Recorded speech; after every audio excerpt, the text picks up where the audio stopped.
观众朋友们好，现在是美国东部时间3月8日，这里是华尔街网报当日第3期节目。现在我们继续为您带来有关俄乌局势的最新消息。首先是一条突发新闻。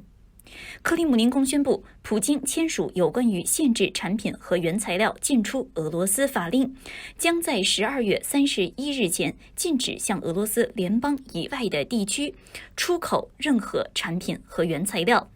克里姆林宫在声明中没有详细说明这一份原材料和产品清单中是否有例外，目前不知是否包括能源。在这样的消息宣布之后，白宫官员随即发表声明表示，我们无法预计普京的下一个步骤或者是多个步骤，但是我们已经为一切做好了准备。而同时，俄罗斯财政官员表示，现已向有关单位提出要求，将建立属于俄罗斯自己的加密货币交易网络，目前没有提供更多细节。First of all, what's your assessment of how many Russian soldiers have thus far been killed and how many injured? And based on your experience with Putin, what would it take to change Putin's calculus in Ukraine? Well, thank you very much, Mr. Chairman. I think Putin is determined to dominate and control Ukraine, to shape its orientation. This is a matter of deep personal conviction for him. He's been stewing in a combustible combination of grievance and ambition for many years. That personal conviction matters more than ever in the Russian system. He's created a system in which his own circle of advisors is narrower and narrower. COVID has made that even narrower. And it's a system in which it's not proven career enhancing for people to question or challenge his judgment.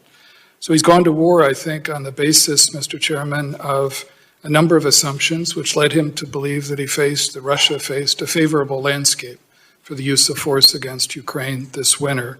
First, that Ukraine, in his view, was weak and easily intimidated. Second, that the Europeans, especially the French and Germans, were distracted by elections in France and a leadership succession in Germany and risk averse. Third, he believed he had sanctions-proofed his economy. In the sense of creating a large war chest of foreign currency reserves. And fourth, he was confident that he had modernized his military and they were capable of a quick, decisive victory at minimal cost. He's been proven wrong on every count. Those assumptions have proven to be profoundly flawed over the last 12 days of conflict. President Zelensky, as you mentioned, Mr. Chairman, as the ranking member mentioned, has risen to the moment and demonstrated courageous and remarkable leadership, and Ukrainians have resisted fiercely. Second, the Europeans have demonstrated remarkable resolve, especially the Germans. Third, the economic consequences of the sanctions which have been enacted so far are proven to be devastating for Russia, especially against the Russian central bank. Depriving Putin of the ability that he assumed he'd have to defend the ruble. And fourth, his own military's performance has been largely ineffective. Instead of seizing Kiev within the first 2 days of the campaign, which was what his plan was premised upon, after nearly 2 weeks, they still have not been able to fully encircle the city. And so, Putin has commented privately and publicly over the years that he doesn't believe Ukraine's a real country.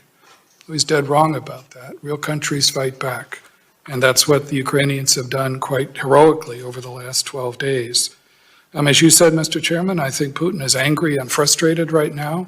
He's likely to double down and try to grind down the Ukrainian military with no regard for civilian casualties. But the challenge that he faces, and this is the biggest question that's hung over our analysis of his planning for months now, as Director Haynes said, is he has no sustainable political endgame in the face of what is going to continue to be fierce resistance from Ukrainians.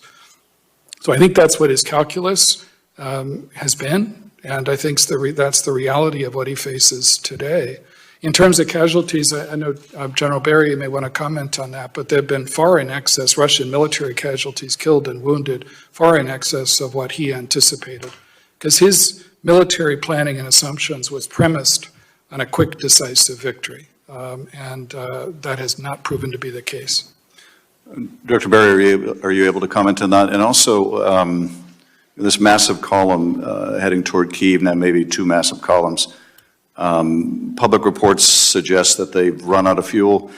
Are we learning that the Russian military is far less competent than we imagined? How do you assess their performance thus far? Chairman, I think the Russian army reformed into this thing we call the New Look Army. And they task organize themselves into smaller battalion tactical groups. And fundamentally, that is not a bad construct. I think they had a bad plan. And I think their logistics support is not what it needs to be to develop the situation that they wanted to do. And we can go into much more detail on that in the closed session. Are you able to say in open session how many Russian troops have been killed? With low confidence, somewhere between 2,000 and 4,000. That number comes from some intelligence sources, but also open source and how we pull that together. Director Burns, whatever Putin's plan may have been on the way in, if that plan involved the installation of a puppet regime, that seems highly implausible now. How does this end?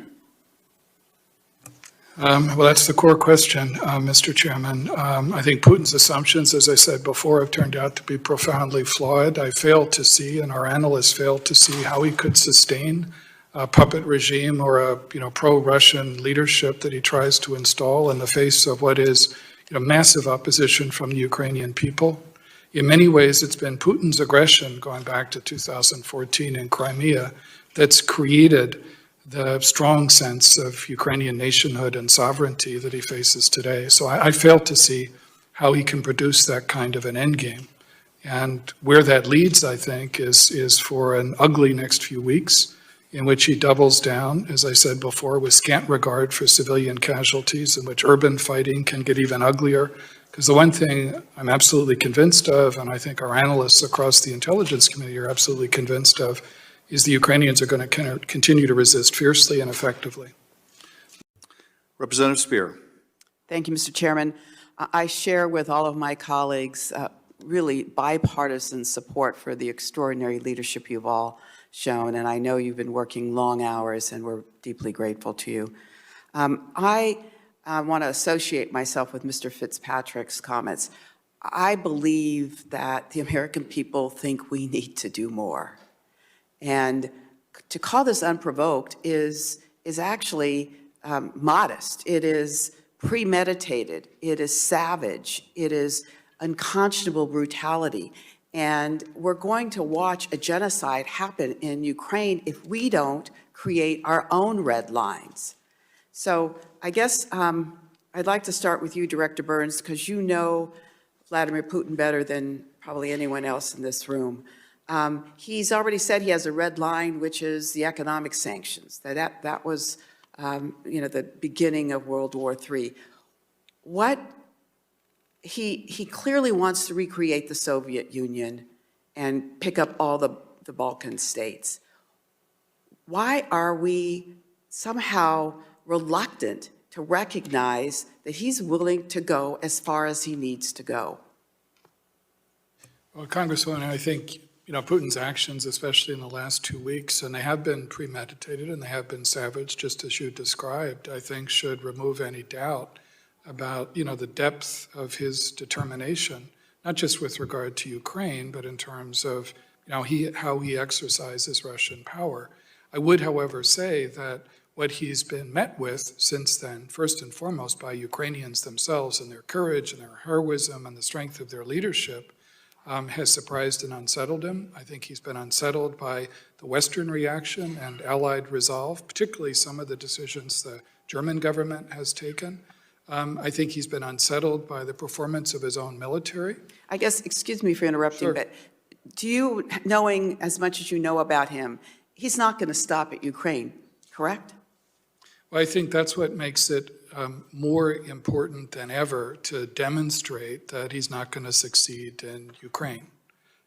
And I think that's what the challenge is for all of us, because what's at stake is more, as important as Ukraine's sovereignty is, what's at stake is more than that. It's about an incredibly important rule in international order. The big countries don't get to swallow up small countries just because they can. And I think this is one of those pivotal points where we and all of our allies and partners need to act on that, and I think Okay. that's what we're doing. Thank you.